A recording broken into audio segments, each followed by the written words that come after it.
We now know the 8 people who will be on the Republican debate stage tomorrow night in Milwaukee, with the 4 times indicted Donald Trump not expected to grace us with his presence. This is the first time that the candidates will interact with each other in real time, with everyone fighting to have a breakthrough moment. It is quite a motley crew. There's former Arkansas Governor Asa Hutchinson, who is a Trump critic but won't rule out voting for Trump if he's the nominee.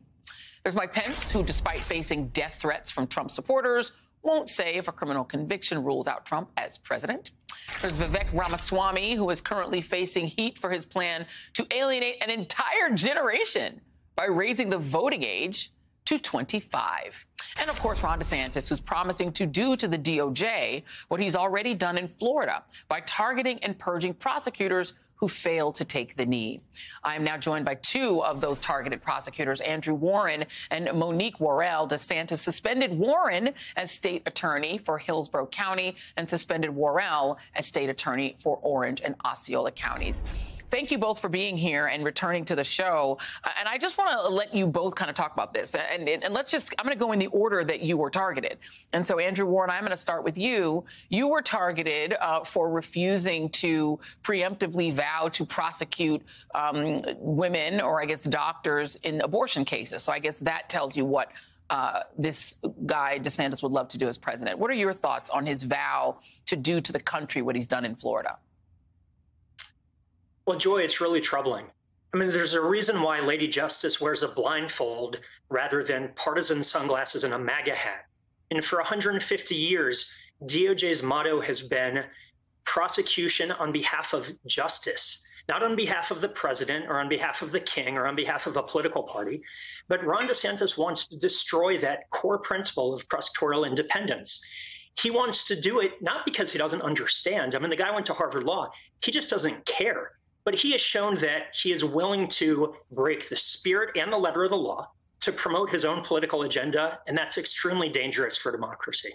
And Monique Worrell, it feels like, you know, it's not even clear what he was targeting you for, other than that you're a black woman who's inconvenient to his politics. And so what does that tell you about what he would do as a president of the United States?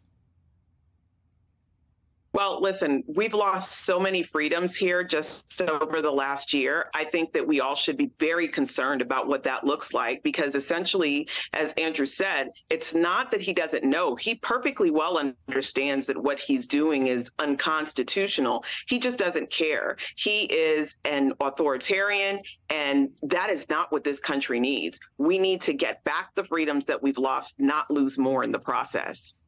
Andrew Warren, you know, the thing about what was done with the 2 of you, beyond just the indignity of, you know, having a governor get up and use you for his sort of political advancement, is the fact that you were elected officials. Because, you know, it's not just you individually, it's you all were elected. So that means that your constituents were told, we don't care what you voted for. The governor will now impose someone in that he prefers. Your thoughts? That's exactly right. And, you know, what's really dangerous about this is that so many people look at our suspensions through a partisan lens.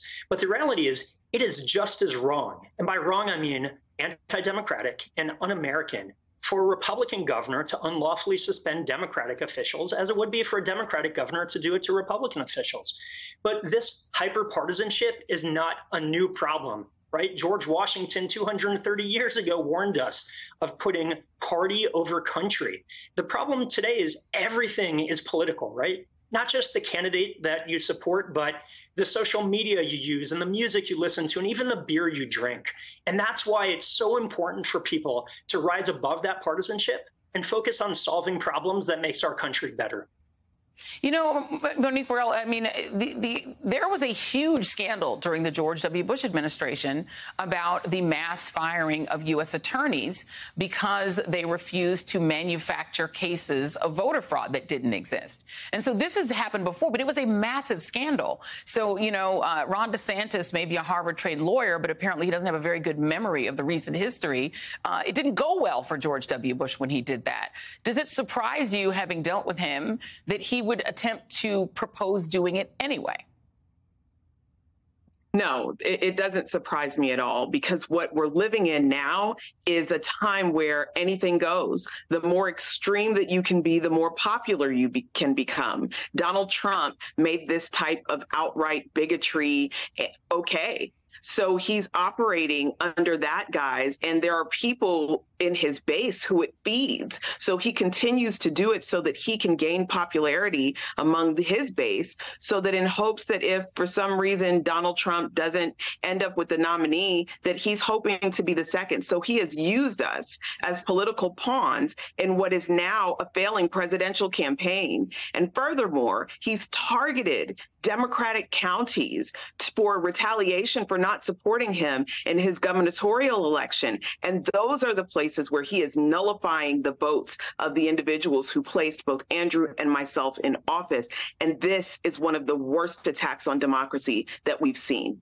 You know, and Andrew Warren, to that very point, I mean, he's using the typical George Soros attack on all of you to do it. And that signals to me that what he would like to do is to have a federal, sort of team of prosecutors that all answer to him as an individual. That is not democracy.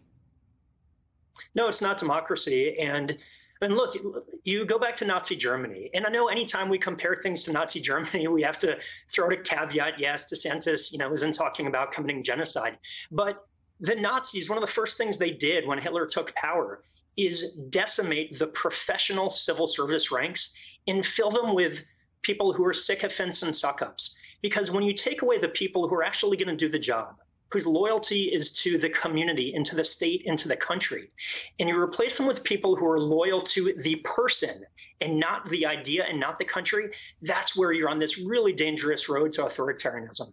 Yeah, and it's no different than what Trump would do. And so the idea that he's some sort of alternative is actually quite laughable when you look at what he did to the two of you and what he's proposing to do to the country. Florida State Attorneys Andrew Warren and Monique Worrell, thank you both very much.